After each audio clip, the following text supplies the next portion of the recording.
राजगढ़ का जंगल इसके अंदर घटे खौफनाक हादसे और अनगिनत मौतों की वजह से बहुत ज्यादा मशहूर है। आम इंसान तो दूर, फॉरेस्ट ऑफिसर भी वहां जाने से डरते थे। जिसकी भी उस जंगल में ड्यूटी लगने वाली होती थी वो पहले ही नौकरी छोड़ देता था। लेकिन राजवीर ऐसा नहीं था। जब उसकी ड्यूटी राजगढ़ के जंगल में लगी तो वो बेझिझक वहां गया और अपने एक दोस्त मयंक को भी अपने साथ ले गया। आज उसकी चौकी में पहला दिन था और अंधेरा होने ही वाला था। चलिए सर, अब हम चलते हैं। चौकी के बंद होने का टाइम हो गया है। ये तुम क्या कह रहे हो? यहाँ रुकने के लिए अच्छे खासे कमरे हैं, तो इसको बंद करके दूसरी जगह क्यों जाएंगे? सर, यहाँ रात में रुकना अपनी मौत को दावत देना है। एक वन रक्षक होकर ऐसी बुजदिली वाली बातें बोलते हुए तुम्हें शर्म नहीं आ रही? सर, हमें यहाँ किसी जानवर से खतरा नहीं है। यहाँ भूत प्रेतों का चक्कर है, आत्माएं घूमती हैं यहाँ। मैंने यहाँ आने से पहले भी वो बातें सुनी थी, वो सब बस अफवाह है। हम यहीं रुकेंगे और ये मेरा फाइनल डिसीजन है।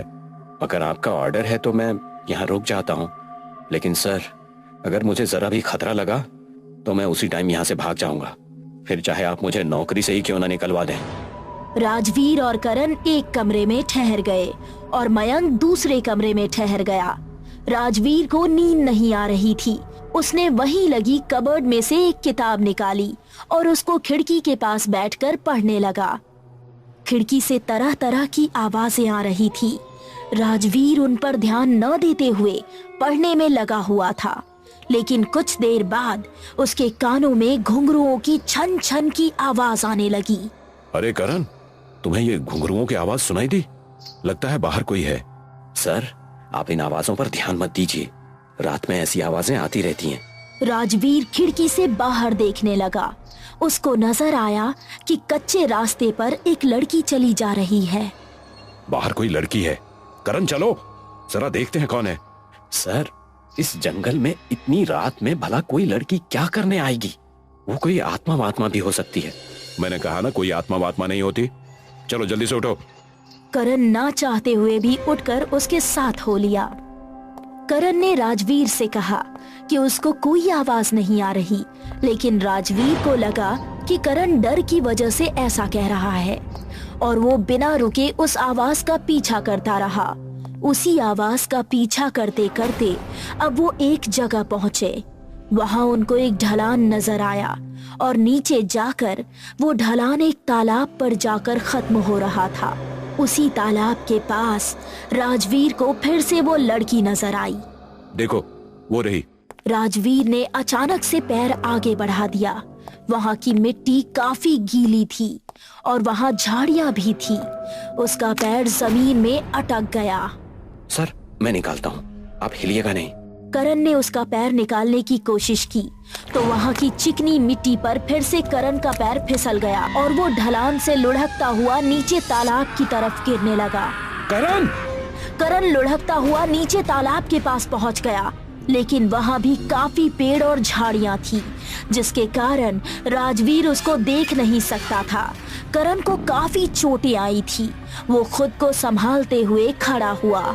इस आदमी को खुद तो खतरे के पास जाने की आदत है, साथ में मुझे भी ले आया।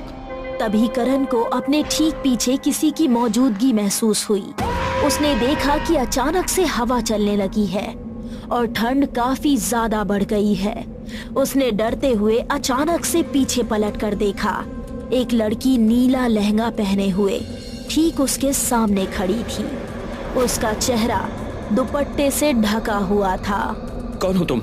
लड़की कुछ नहीं बोली, लेकिन तभी हवा का एक झोंका आया और उसके सर से दुपट्टा हट गया। लड़की का चेहरा पूरी तरह से झुलसा हुआ था। आंखें लाल लाल चमक रही थी। उसका खौफनाक चेहरा देखकर करण की धड़कनें मानो रुक सी गई और सांसें अटक कर रह गईं। उसने करण की आंखों में अपने नाखून मार डाले और अगले ही पल उसने करण को फिर से पकड़ा और उसकी गर्दन में अपने दांत गाड़ दिए।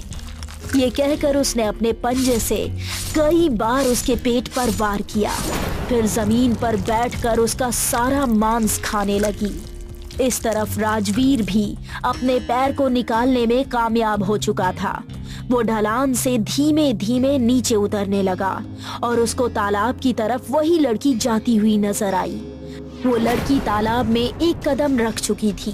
तभी राजवीर ने उसका हाथ पकड़ लिया। राजवीर की उससे नजरें मिली। वो उसकी खूबसूरती और शरीर की बनावट में खोने लगा, लेकिन अगले ही पल उसने अपनी भावनाओं पर काबू किया और फिर से उससे पूछा, कौन हो तुम और इस टाइम यहाँ क्या कर रही हो? मेरा नाम निहारिका है।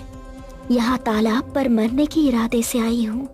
देखो, मैं इस जंगल का फॉरेस्ट ऑफिसर हूँ। जो भी परेशानी है मुझे बताओ, मैं तुम्हारी मदद करूंगा। मैं राजगढ़ में अपनी छोटी बहन सृष्टि के साथ रहती थी।